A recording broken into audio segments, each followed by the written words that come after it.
Okay, so I want to talk about something that has gained a name of its own. This comes from a piece of research that I did a couple of years back and wrote up as part of my PhD thesis.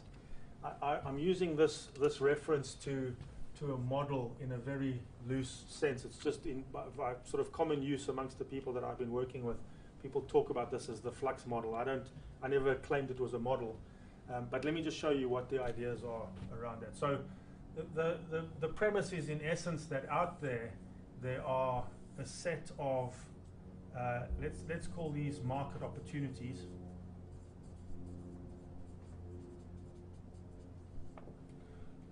And as an organization, we have a set of let's call them organizational. I'll just abbreviate that. Capabilities.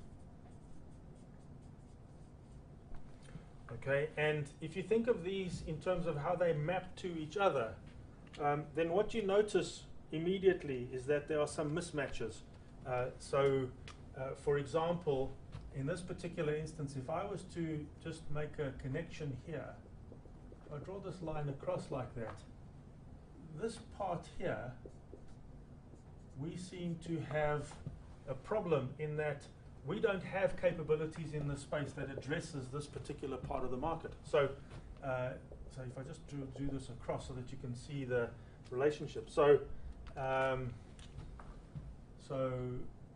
Let's just say can't address these. Okay, and then we could also take a similar view down the bottom here, which is over time, the truth of the matter is that there's a movement in the market, and we have problems because these are things that the market no longer values. So market no longer values. Okay, so our capabilities inside the organization that previously addressed opportunities that resided in this space here are still in the organization even though the market has moved on. That's the problem that we are faced with.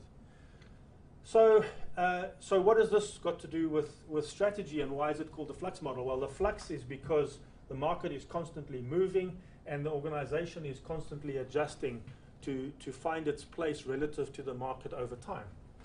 And what we prefer, obviously, is a situation where we are slightly ahead of the market so that by the time they move into that space, we have something to offer ahead of our competitors, and therefore could premium price products and services, for example, and so on.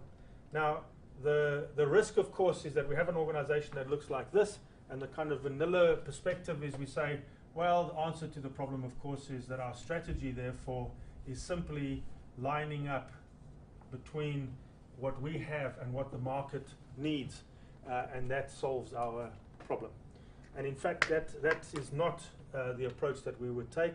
The fact of the matter is that the approach we need to take, as has been in our discussion in some other parts of these various different segments, is